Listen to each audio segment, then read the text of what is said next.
By sunrise, the bank would own everything his father built. Deacon Hail had one night, one single night, to find $11,000 or watch 3 generations of Hail land get auctioned off to a man who'd wanted it for years.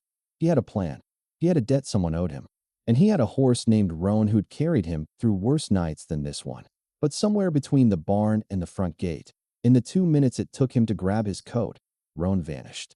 No broken fence, no hoofprints leading out, just an empty stall, a swinging door, and a silence that felt like a warning. What happened in the hours that followed would test everything Deacon thought he knew about loyalty, about his father, and about the true value of the ground beneath his boots.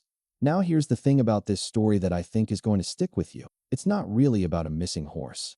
It's about the moment you realize the people closest to you have been carrying a secret to protect you from something worse.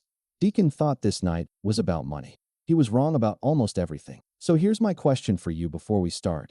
Have you ever found out, too late, that someone you loved had been quietly saving you for years without you knowing it? Drop your city in the comments. I love seeing where this community is watching from tonight. And if stories like this one mean something to you, hit that like button and subscribe, because we've got a lot more of these coming. Now, pull up a chair. This one starts on a cold Wyoming evening, 48 hours before a ranch was set to disappear forever. The Hail Ranch sat in the crook of a valley outside Larkspur, Wyoming, where the mountains came down close enough that the shadows arrived at 4 in the afternoon in winter and stayed until nearly 9 the next morning. It wasn't a big spread, 640 acres. Give or take the parcel old man Holbrook had been trying to buy since before Deacon was old enough to shave. But it was the only piece of ground Deacon Hail had ever called home, and it had been in his family for 3 generations before that. His grandfather had broken this land with a mule and a stubbornness that the old-timers in town still talked about. His father, Nathaniel Hail, had built the barn with his own hands the same year Deacon was born and had died in that barn 11 years later, of a heart that gave out before anyone could get him to town. Deacon had been 26 when his father passed, and 37 now, and every single year in between had been spent trying to keep the ranch standing the way his father would have wanted it. Solid, quiet, unremarkable, and paid for. Except it wasn't paid for.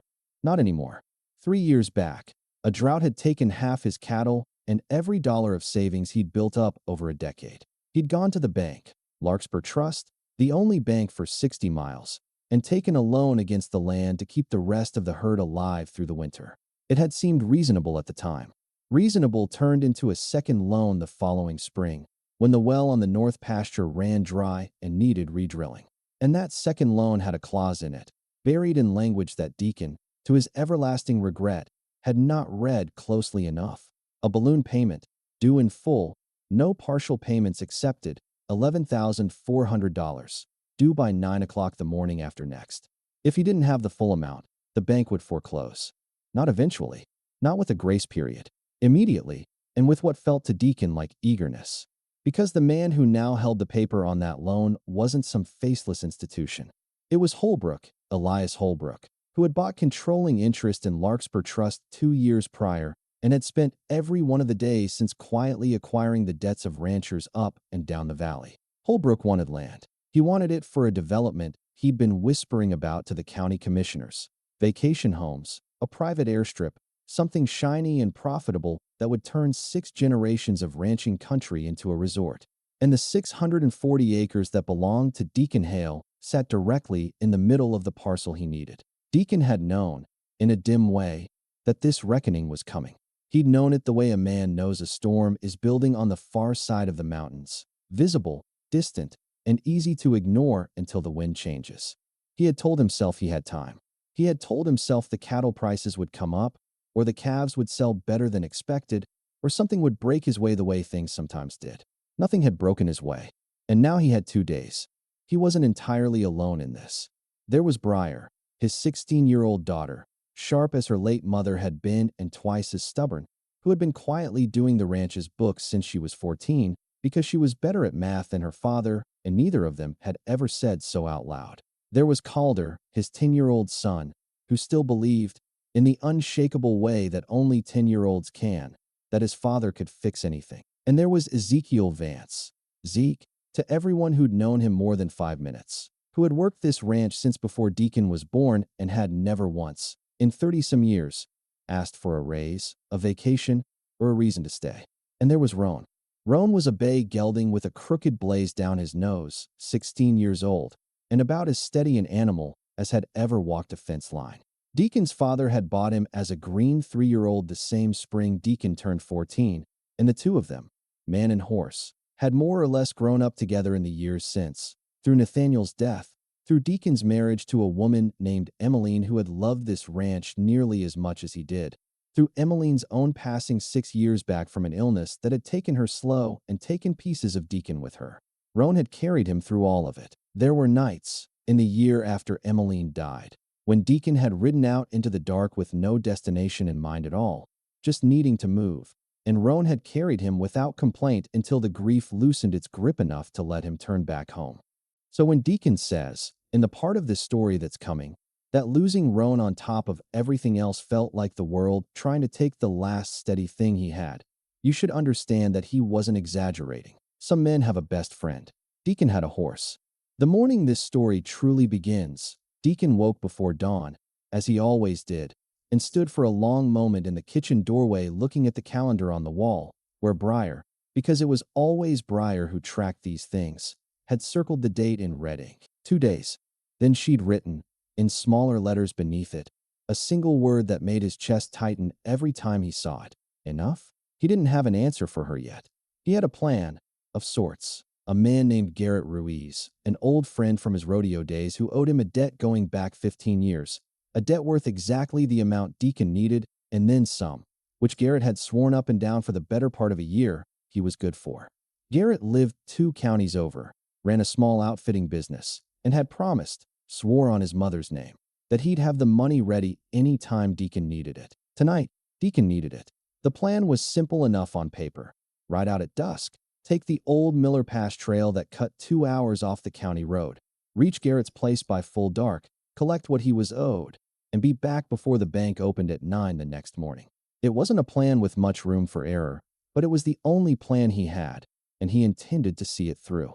What he did not know, what none of them knew yet, was that the night ahead of him would strip away every assumption he'd built his life on, and that by the time the sun came up again, the ranch would still be standing or falling for reasons that had almost nothing to do with the plan he was about to set in motion. The afternoon light was already going gray and thin by the time Deacon finished saddling up.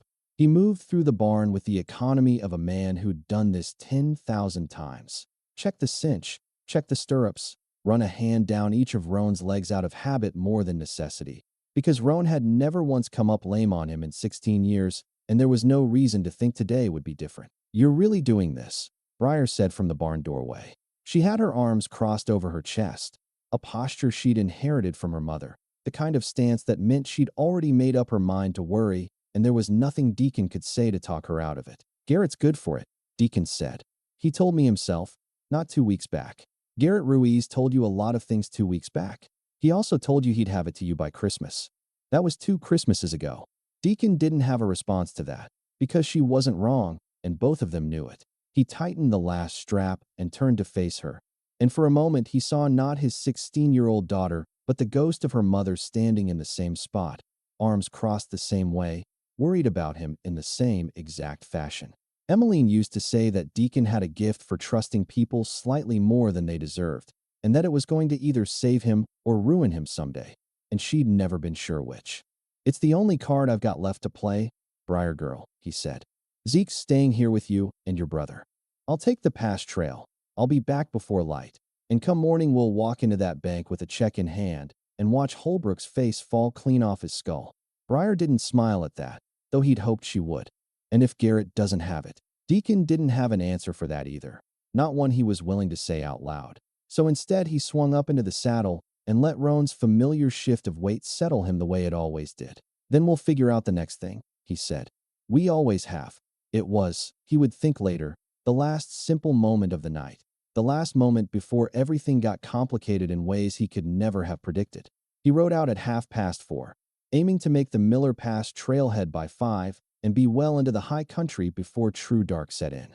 The trail wound up through a stand of lodgepole pine that had burned in a fire some 15 years back and grown up again spindly and close-packed, and then broke out onto a long shoulder of open ground with the whole valley spread out below, the lights of Larkspur just starting to flicker on in the blue evening. Deacon had ridden this trail more times than he could count, first with his father, then alone, then, for one golden decade, with Emmeline riding beside him on a little chestnut mare she'd loved more than she probably should have. He knew every turn of it, every place where the footing got loose, every spot where a rider needed to lean forward and trust the animal beneath him to find its own way. It was near the second switchback, where the trail narrowed to a shelf above a dry creek bed, that he first noticed Roan's ears go stiff and forward, fixed on something in the trees Deacon couldn't see. The horse slowed of his own accord, head lifting, nostrils working the air. "Easy," Deacon murmured, more out of habit than concern. Roan had spooked at deer before, at the occasional elk, once memorably at a plastic bag caught in a fence line that had convinced him, for about 90 humiliating seconds, that the end of the world had arrived. Deacon had learned long ago not to fight the horse's instincts, only to steady them.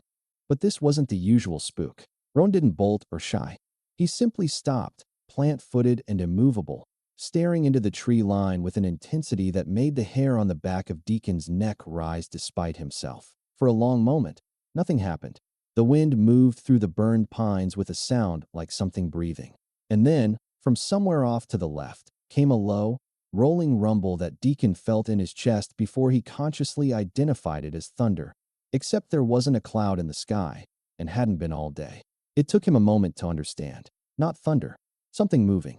Something big, moving fast, somewhere in the dark tangle of burned trees below the trail. He never got a clear look at what it was.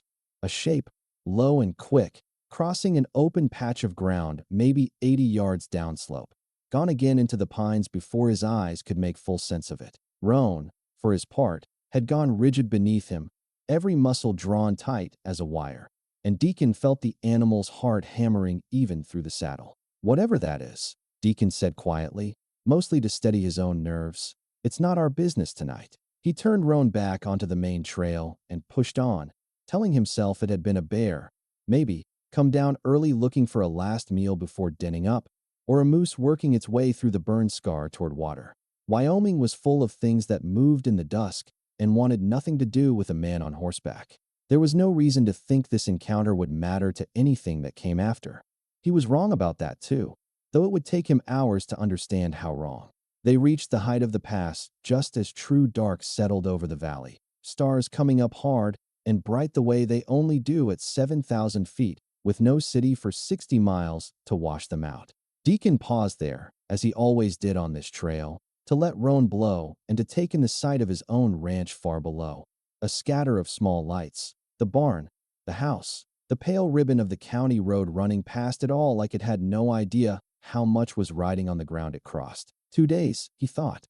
Then he nudged Roan forward, down the far side of the pass, toward Garrett Ruiz and the money that was going to save everything.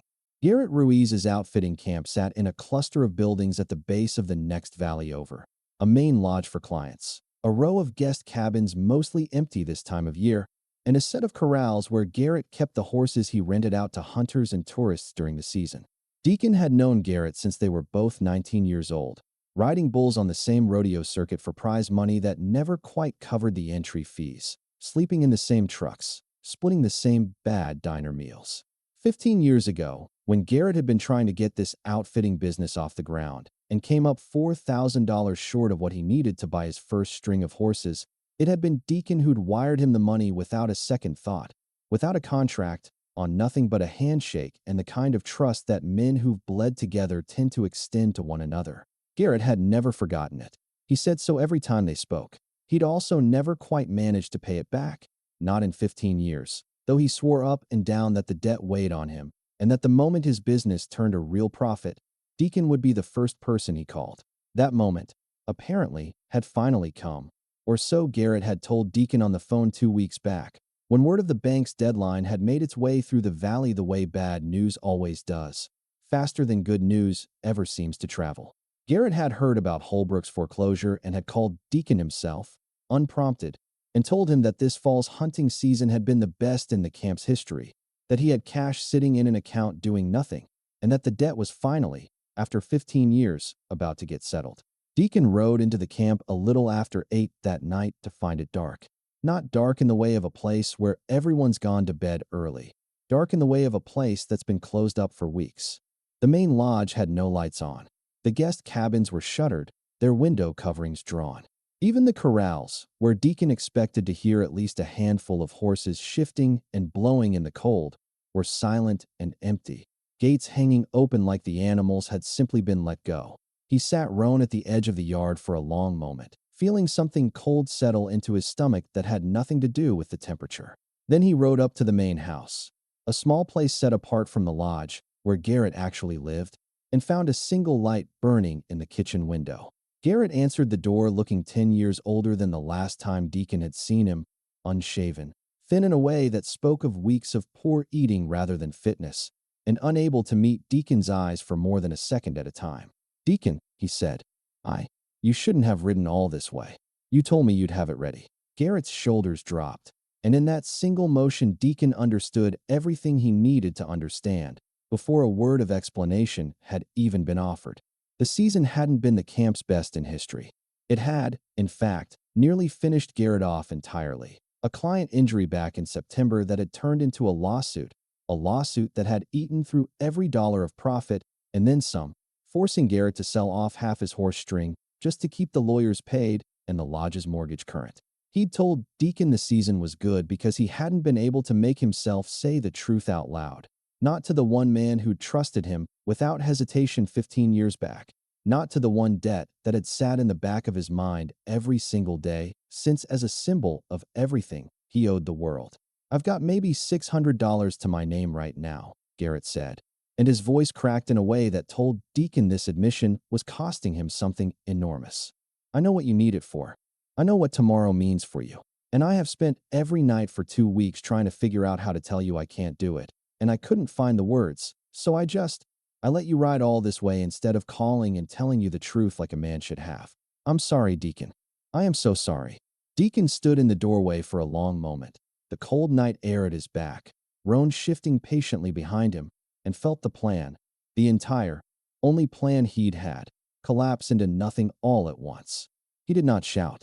He was not, by nature, a man who raised his voice, and some tired, worn-down part of him understood that Garrett's failure came from shame and desperation rather than malice, that the man standing in front of him had clearly been drowning in his own crisis, while Deacon had been too consumed by his own to notice. But the disappointment sat in his chest like a stone all the same, heavy and unmovable, because this had been the only card he had left to play, and now there was no card at all. "I've got nothing else, Garrett," Deacon said quietly. "This was it." "I know," Garrett said. "I know, and I hate that it's true, and I wish to God I had something to give you tonight besides an apology, but I don't. I've got $600 and a stack of unpaid bills of my own, and I can't even offer you a horse to sell because I sold the last of my good stock 3 weeks ago just to keep the lights on here." They stood there a while longer, two men who had once ridden bulls together as reckless boys, now facing each other as tired, aging fathers with nothing left to offer one another but honesty. Eventually, Garrett pressed the $600 into Deacon's hand anyway, everything he had, insisting Deacon take it even though both of them understood it wouldn't come close to touching what was needed. Deacon took it because refusing it would have wounded Garrett further, and because $600, however far short of $11,000, was still $600 more than he'd had an hour ago. He rode back out into the dark a little before 9. Miller Pass ahead of him in the black distance. No plan left in his head at all, only the growing, gnawing awareness that he was going to have to face his children in the morning and tell them that everything he'd promised, that he'd figure it out, that they always had before, had turned out, this time, to be untrue. It was somewhere on the return climb, with the camp lights gone behind him and nothing but starlight and the sound of Roan's hooves on frozen ground, that Deacon allowed himself, for the first time in the whole ordeal, to genuinely consider what losing the ranch would mean. Not in the abstract way he'd been holding the thought at arm's length for 3 years, but specifically, Briar finishing high school somewhere else, in some rented house in a town that wasn't Larkspur, without the ridge line she'd grown up watching the sun rise over. Calder, who still slept some nights with his boots by the bed because he liked being ready to go check on the calving barn first thing, having no barn left to check. Zeke, 61 years old, with no other home he'd ever known, having to start over somewhere at an age when starting over is close to impossible. And underneath all of it, the quiet, constant ache of knowing that his father's barn, built with his father's own hands, would likely be bulldozed inside a year to make room for something called a wellness pavilion, which was the term Deacon had heard secondhand that Holbrook's people were using for the vacation development. He was so deep in that grief, so far down inside his own head, that he almost missed the second sign that something in these woods was not right. It happened just past the same stretch of burned pine where Roan had first frozen on the ride out. The shelf trail above the dry creek bed, narrow enough that a rider had to trust the horse's footing more than his own eyes in full dark. This time, Roan didn't just stop. He shied hard sideways, a full lurching sidestep that nearly unseated Deacon before instinct and 30 years of riding brought his weight back centered. And this time, Deacon heard it too, unmistakable even without a clear line of sight. A low, guttural sound from somewhere in the trees below, not quite a growl, and not quite anything else he could immediately place, followed by the heavy, unhurried crash of something large moving through brush that didn't care about being heard. "Easy, easy, Roan," Deacon said, low and firm, reins gathered tight, every instinct in him screaming to get off this exposed shelf trail and back onto solid, open ground. Roan needed no convincing. The horse was already dancing sideways, ears pinned flat, nostrils flared wide enough that Deacon could see the whites of his eyes even in the dark. They made it off the shelf and onto a wider stretch of trail where the pines opened up into scattered sage flat. And there, finally, in a gap of clear starlight, Deacon caught sight of it, 30 yards off, moving parallel to the trail with an easy, rolling gait that told him immediately this was no bear, no moose, nothing he had a ready name for. It was low-slung and powerfully built, moving with a smooth, coiled economy that made his stomach drop even before his mind caught up to what his eyes were telling him. A mountain lion, and a big one, bigger than any Deacon had personally encountered in nearly 40 years of living in these mountains, though he'd heard the old-timers talk about cats that size coming down from the high country in hard winters when the deer herds thinned out. Mountain lions did not, as a rule, trouble grown men on horseback. Deacon knew this the way every rancher in the valley knew it. The same settled, practical knowledge his father had passed down to him. A healthy cat wants nothing to do with something the size and shape of a horse and rider, sees it as one large, dangerous animal rather than two separate opportunities. But a hungry cat, or an old one, or one that had gotten too used to easy prey around the edges of ranch country, that was a different calculation, and Deacon had no way of knowing which kind of animal he was looking at. Roan clearly had his own opinion on the matter, and it was not a calm one. The horse bolted. It happened fast, faster than Deacon had time to properly brace for. 16 years of trust between man and animal overridden in an instant by a fear older and deeper than any bond a human could build. Roan surged forward off the trail entirely, crashing through low brush at a dead run, and Deacon had exactly two choices in the half-second available to him: hang on and hope the horse found his own way through the dark timber without either of them breaking a leg, or bail off before things got any worse. He chose to hang on, for 3 or 4 terrifying seconds, low over Roan's neck with branches whipping past close enough to feel the wind of them, and then a low limb he never saw caught him hard across the shoulder and knocked him clean out of the saddle. He hit the ground hard enough to lose his breath entirely, rolled twice through frozen brush, and came to a stop against the base of a burned pine with his ears ringing and every part of him aware, in the sudden silence, that Roan's hoofbeats were receding fast into the dark, and that they did not slow down.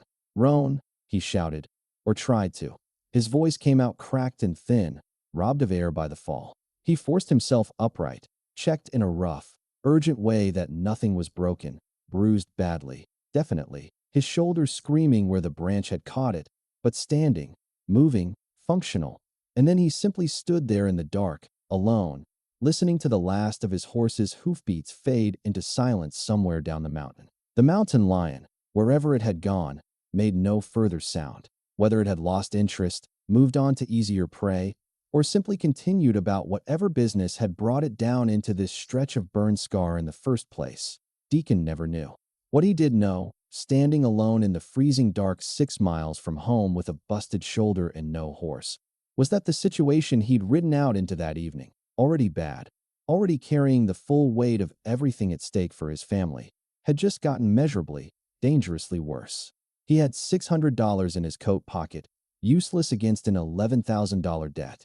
He had a bank deadline now less than 12 hours away.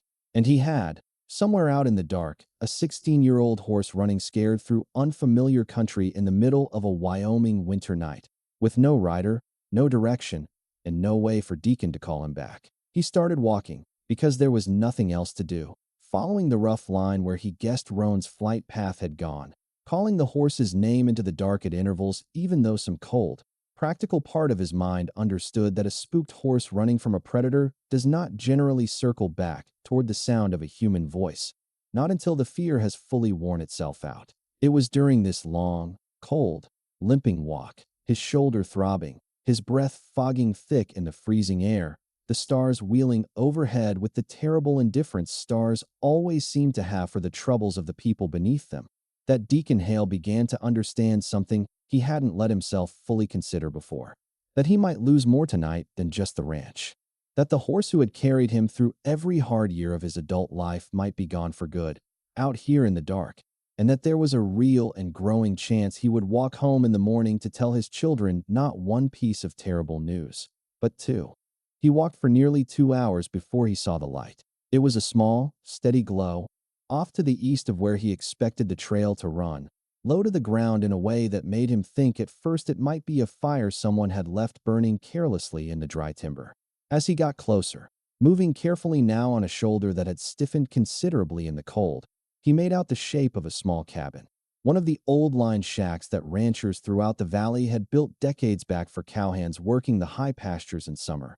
Most of them abandoned now, fallen in or forgotten. But this one clearly still standing, clearly still in use, with smoke rising thin and gray from a stovepipe chimney and lantern light glowing warm through a single window. Deacon knew, in a vague way, that this line shack belonged to old Cyrus Wexford's place, on the far side of the ridge from his own land, and that Cyrus himself had died some years back and left the property to a nephew nobody in town had ever met. He hadn't expected to find anyone out here on a night like this, but a light meant a person, and a person, God willing, might know something about a runaway horse, or at the very least might have a working phone. He knocked, and the door was answered by a woman he didn't recognize, perhaps 50, weathered and capable looking in the particular way of people who've spent real years outdoors, with graying hair pulled back and a rifle held loose, but ready in one hand until she got a good look at him and clearly decided he posed no threat. "Lord," she said, taking in his state, the torn coat, the dirt, the way he was favoring his shoulder. "You're hurt, coming out of that cold before you catch your death."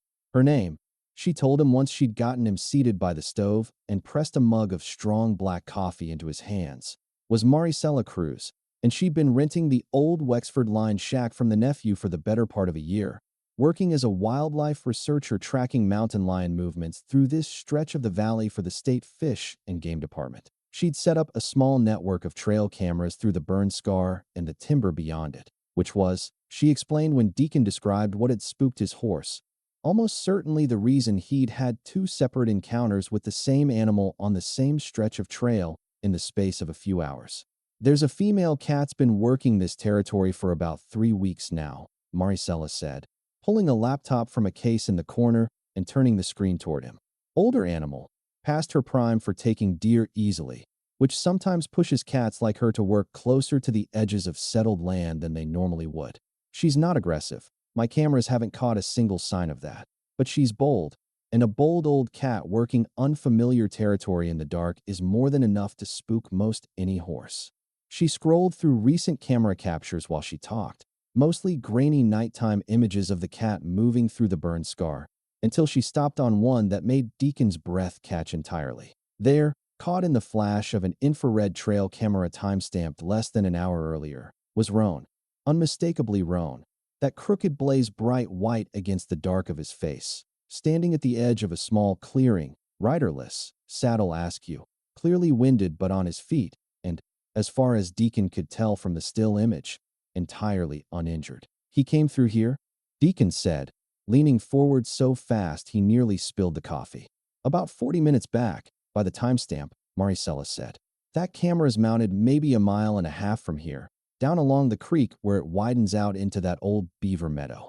If he stopped there to catch his breath, there's a decent chance he's still somewhere in that area." Spooked animals often don't go as far as you'd think once the immediate threat's out of sight and hearing.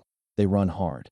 Then they stop and try to get their bearings, same as a person would. It was, in the midst of an otherwise disastrous night, the first genuinely good piece of news Deacon had received in hours, and it landed with a force that surprised him. His eyes actually stung with it. The sudden, sharp relief of learning that Roan was alive and apparently unharmed hitting him harder than he expected, given everything else weighing on him. Maricela, reading the situation with the quick, practical competence of someone used to working alone in difficult country, was already pulling on a heavier coat. "I'll take you down there myself," she said. "I know that meadow better than anyone. And frankly, I'd like eyes on that cat's current position anyway. Make sure she's moved off before I send you out searching in the dark on foot with a bum shoulder. You don't have to do that. It's the middle of the night, and this isn't your trouble, Mr." Maricela said, with the flat, unbothered tone of a woman who'd clearly spent enough winters alone in remote-line shacks to have long since stopped worrying about inconveniencing herself for a stranger in genuine need. "I've been alone with a laptop and a stack of camera data for 3 weeks straight. This is the most interesting thing that's happened to me since October. Drink that coffee. We're going to go find your horse." As they set off together into the dark, Maricela leading with a powerful flashlight and Deacon following as best his stiffened shoulder allowed, he found himself, almost without meaning to, telling her the whole of it.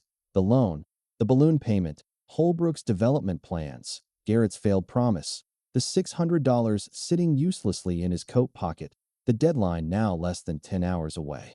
It came out of him in the particular, unguarded way that true exhaustion sometimes loosens a man's tongue, made easier by the fact that Maricela was a stranger he'd likely never see again after tonight, someone to whom he owed no performance of strength. She listened without interrupting, her flashlight beams sweeping steady patterns across the frozen ground ahead of them. And when he finally finished, she was quiet for a long moment before she spoke. "You know," she said, "Elias Holbrook's name isn't unfamiliar to me. Fish and Games had run-ins with him before, over water rights mostly, out past Cheyenne. Man's got a reputation for making promises to county commissioners about jobs and tax revenue that somehow never quite show up once the land's already changed hands. There's a file on him thicker than my arm, if half of what I've heard is true. Doesn't do me much good tonight," Deacon said. "File or no file, I'm still 11,000 short by 9 tomorrow morning." "No," Maricela agreed, "but it might be worth knowing, come what may. Sometimes the fight that seems lost tonight isn't the only fight there is." They walked on in silence after that, the beam of her flashlight cutting a narrow tunnel through the dark, both of them straining their ears for any sound of a horse ahead. And it was in that silence, in the last stretch before the trees finally opened out into the wide, frost-silvered expanse of the beaver meadow, that Deacon allowed himself, cautiously, to hope that this night might yet contain one piece of mercy. They found Roan standing at the near edge of the meadow, exactly where the camera had placed him, head low, saddle hanging crooked, but his weight even on all 4 legs. No sign of the limp or the stiffness that would have told Deacon something worse than a scare had happened to him out here in the dark. "Easy, boy," Deacon said, and his voice cracked on the words in a way that had nothing to do with the cold. "Easy now. I've got you." Roan's ears came up at the sound of his voice, that particular, unmistakable response of an animal recognizing someone it trusts. And though the horse didn't come running, he didn't shy away either, standing steady as Deacon crossed the last 30 yards of frozen grass toward him, hand already outstretched, murmuring the same low, familiar words he'd been using to settle this horse for 16 years. When his hand finally closed on the bridle, Deacon felt something in his chest release that he hadn't fully realized he'd been holding since the moment Roan bolted off the trail. A knot of fear that had sat beneath every other worry of this endless night, quieter than the panic about money, but no less real. He pressed his forehead against the horse's neck for a long moment, breathing in the familiar smell of him, sweat and dust, and something indefinably Roan, and did not particularly care that Maricela was standing a polite distance away, watching a grown man cry a little in the middle of a frozen meadow at 1 in the morning. "There you are," he said, so quietly it was almost only for the horse to hear. "There you are, you old fool. Had me scared half to death." It was while he was checking Roan over by the light of Maricella's flashlight, running his hands down each leg, checking hooves, confirming with real relief that beyond a few minor scrapes and a saddle that would need re-cinching, the horse had come through his flight entirely sound. That Maricela made a small sound of surprise from a few feet away, crouched down near where Roan had apparently been standing for some time before they arrived. "Deacon," she said, "you'll want to see this." He came over, and in the beam of her flashlight saw what had caught her attention, a section of ground, clearly disturbed, where something buried beneath a thin layer of frost-hardened soil had been partially exposed, whether by Roan's pawing hooves in his agitation, or simply by weathering that had finally worked loose after who knew how many years, Deacon couldn't say. What he could see, unmistakably, once Maricela had cleared a little more of the dirt away with careful hands, was the corroded metal edge of what looked like an old strongbox, roughly the size of a bread loaf, half buried at the base of an ancient, lightning-scarred cottonwood that stood alone at the meadow's edge. "That's not fish and game business," Maricela said, sitting back on her heels.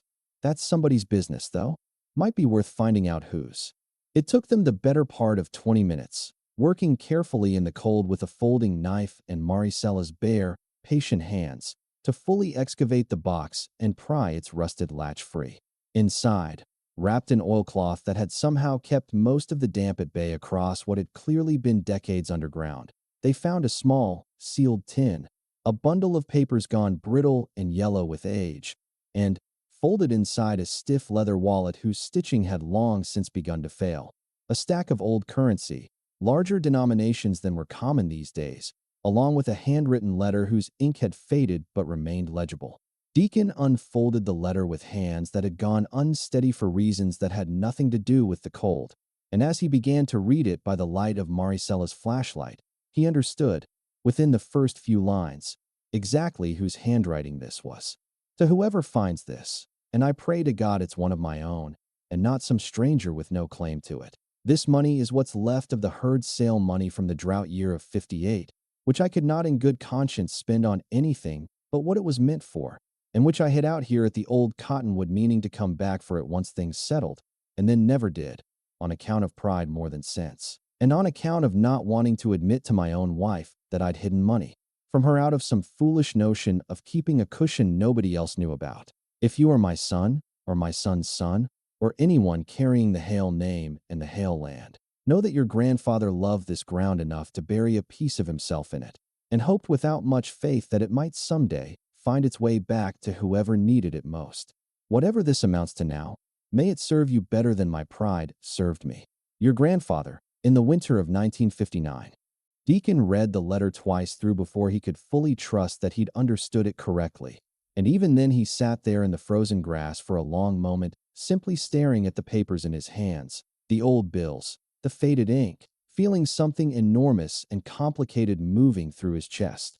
Grief for a grandfather he'd never known well enough. Wonder at the sheer, impossible coincidence of a spooked horse and a mountain lion leading him to precisely this spot on precisely this night. And beneath all of it, a dawning, disbelieving hope that refused to fully take shape until Maricela, ever practical, pulled a small pocket calculator from her jacket and began carefully counting the old bills by flashlight. "It's not modern currency," she said carefully, after several minutes of counting and recounting, "so you'll need to get it properly appraised. Some of these older large denomination bills can be worth considerably more than face value to collectors, depending on condition and series. But even counting this conservatively, just at face value," she paused, doing the sum one final time to be certain, "you're looking at just over $9,000 here, Deacon. And that's before anyone with knowledge of currency values takes a proper look at it. $9,000, sitting in a rusted box that had waited 67 years to be found, at the base of a lightning-struck cottonwood in a meadow Deacon Hail would never have set foot in tonight if a mountain lion hadn't spooked his horse off a mountain trail 2 hours earlier. Add the $600 from Garrett, and he was still short, but not impossibly short, not the kind of short that meant certain, immovable defeat. He was, for the first time since this whole ordeal began, looking at a gap that might actually be closable. There's still a shortfall, he said slowly, doing his own math with hands that had started, finally, to shake, not from cold, but from something that felt dangerously close to hope. Even with this and Garrett's money, I'm still looking at somewhere around $1,800 short. Then we've got about 7 hours before that bank opens, Maricela said, folding the letter carefully and pressing it into his hands. And a whole valley full of neighbors who, unless I badly misjudge people, are going to want to hear that Elias Holbrook's been trying to take land out from under a family that's worked it 3 generations, especially once they hear the way your grandfather felt about this ground. Get that horse home, Deacon Hail. I don't think this story's finished being written yet tonight. They reached the ranch a little before 4 in the morning. Deacon walking Roan the last stretch on foot both to spare the horse further strain and because his own shoulder had stiffened past comfortable riding. Maricela having insisted on accompanying him at least as far as the ranch gate before turning back for her own place. Zeke was waiting up in the kitchen, as Deacon had known he would be, and the old man's face went through an entire arc of emotion in the space of about 4 seconds upon seeing them come up the drive. Relief at Roan being safe, alarm at Deacon's visible injury, and finally a slow, dawning curiosity at the sight of the rusted strongbox tucked under Deacon's uninjured arm. Briar came down the stairs before Deacon had even gotten his coat off, having clearly not slept at all, and the story came out of him in pieces over the next half hour. Garrett's failure, the mountain lion, the run, the long cold walk, Maricela's lined shack, the meadow, the letter, the money. Briar read her great-grandfather's letter 3 times through in complete silence, and when she finally looked up, there were tears standing in her eyes that she made no effort to hide. He buried it for us, she said, 60-some years ago, and he buried it for us. He buried it for whoever needed it. Deacon corrected gently, though he understood exactly what she meant. Turns out that's us. But even with the buried money and Garrett's $600 combined, they were still short, $1,800 short, with the bank set to open in a little over 5 hours, and no clear path to closing that final gap through any conventional means at that hour of the morning. It was Zeke, of all people, who solved it. In the plain, unhurried way he'd solved most of the ranch's problems over 3 decades of quiet service. He disappeared into his own small cabin behind the main house for close to 20 minutes and returned with a battered coffee can that had clearly not been opened in some time, from which he counted out, without ceremony or explanation, $1,100 in worn bills. Zeke, Deacon started, I can't take. You're not taking it, Zeke said, in a tone that closed the subject as firmly as any door. I'm lending it to this ranch, same as I've been doing in one form or another for 31 years, except this time it happens to be cash instead of labor. This place is the only home I've got left in this world, Deacon, and I'll be damned if I'm going to sit on savings I've got no earthly use for while it slips away over $1,100 I could have handed over without missing a meal. That left $700 still needed, and it was Briar, in the end, who found the final piece. Not through any dramatic gesture, but through the simple, modern efficiency of her phone, texting 3 of her closest friends from school at 4:30 in the morning with a brief, honest explanation of what was happening, and watching, with something like wonder, as the news spread through Larkspur's tight-knit community faster than she could have imagined. By 6 that morning, with the sun not yet up, for different families had shown up at the Hail Ranch's front gate, some with cash in hand, others simply to offer support, because it turned out that Elias Holbrook's ambitions for the valley were not nearly the secret he'd believed them to be, and that a great many of Deacon's neighbors had been quietly dreading the day their own land might come under similar pressure. By 8:30 that morning, standing in the lobby of Larkspur Trust with Briar on one side of him and Zeke on the other, Deacon Hail counted out $11,400 onto the counter in front of a bank manager who had clearly been expecting a very different outcome to this transaction, and who could not entirely hide his discomfort as he processed the payment in full. Elias Holbrook was not present for that moment, which Deacon considered, on reflection, something of a mercy. He wasn't sure he could have kept his composure facing the man directly, not after everything the previous 18 hours had cost him. But word reached Holbrook by mid-morning regardless, and reached him, as Maricela had predicted, alongside a great deal of unwelcome attention from county commissioners who had begun receiving calls from concerned ranching families throughout the valley, families suddenly far more informed about the true scope of the proposed development than Holbrook had ever intended them to be. The ranch was safe, not comfortably safe, not free of every future hardship. There would be more hard years ahead. Deacon knew, more droughts and more dry wells and more nights of worry, because that was simply the nature of the life he'd chosen and the ground he'd chosen to hold on to. But safe from this particular threat, safe for now, safe because of a chain of events so strange and so precisely calibrated that Deacon would spend the rest of his life only half believing it had happened at all. A broken promise, a mountain lion, a spooked horse, a stranger with a flashlight, and a grandfather's 67-year-old act of quiet, misguided love finally finding its way home. Spring came to the valley the way it always did in that country, slow at first, then all at once, snowmelt swelling the creeks, and the first green pushing up through ground that had been frozen solid for months. Deacon rebuilt the fence line along the north pasture with Calder's enthusiastic, if not entirely useful help, and reshod Roan for the season's first real work, running a careful hand down each leg out of the same old habit, still grateful, months later, that the horse had come through that terrible night without lasting harm. Maricela Cruz's research contract with Fish and Game kept her in the valley through the following winter, and she and Deacon had settled into an easy, comfortable friendship built on the strange bond of that one long night. She came by the ranch every few weeks to share updates on the mountain lion's continued movements through the territory, and Deacon had begun, without quite admitting it to himself yet, to look forward to those visits more than the wildlife updates alone accounted for. Briar, characteristically direct about things her father tiptoed around, had already told him flatly that she approved, and that he ought to stop being stubborn about it. Garrett Ruiz showed up at the ranch on a Saturday in late April, driving a truck that had clearly seen better decades, and handed Deacon an envelope containing $400, not the full debt, not close to it, but a start, along with a promise that this time he intended to keep, made in a steadier voice than the one Deacon had heard outside that dark cabin door back in November. Deacon took the money and told him the debt between them had been settled the moment Garrett told him the truth, but Garrett insisted on paying it down all the same, a little at a time, because he said a man needed to finish what he started, even 15 years late. As for Elias Holbrook, his development plans quietly dissolved over the following months under the combined weight of public scrutiny, several ranching families' collective refusal to sell, and a county commission suddenly far less receptive to his proposals than it had been.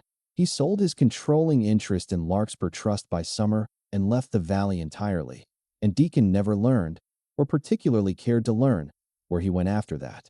The strongbox itself, empty now of everything but the letter, sat on the mantel in the ranch house, and Deacon found himself, in quiet moments, taking the letter down and reading it again, not for the money it had once revealed, long since spent on the debt that occasioned its discovery, but for the words themselves, for the strange comfort of knowing that his grandfather, a man he'd known only as a photograph and a handful of family stories, had loved this ground fiercely enough to leave a piece of himself buried in it, waiting 67 years for the exact moment his family would need it most. On the anniversary of that long night, Deacon rode Roan up the Miller Pass Trail one more time, alone, and stopped at the same shoulder of open ground where he'd once paused to look down at his ranch's scattered lights with no idea what the hours ahead held in store. The valley looked the same as it always had. The barn, the house, the pale ribbon of road. But Deacon understood now, in a way he hadn't fully grasped before that night, just how much had been quietly holding that ground in place all along. A horse's loyalty, a stranger's kindness, a hired hand's quiet devotion, a daughter's fierce competence, and a grandfather's stubborn, 67-year-old love, buried in the dirt and waiting. Some nights ask more of us than we think we have to give. Deacon Hail rode out that evening believing his only hope lay in an old debt and a friend's promise. And by morning he understood that the true rescue had been assembled instead from unlikely pieces. A spooked horse, a wandering mountain lion, a stranger's flashlight, and a letter buried decades before he was even born. Maybe that's the real lesson tucked inside a story like this one. The help we need doesn't always arrive the way we expect it to, and the people, and the ground, and the history that we've loved long enough have a way of holding us up exactly when we need it most, even from 67 years away. If this story found something true in you tonight, Tell me where you're watching from in the comments. And if you believe in stories where loyalty and quiet love went out in the end, hit like, subscribe, and stay a while longer. There are more nights like this one still to tell.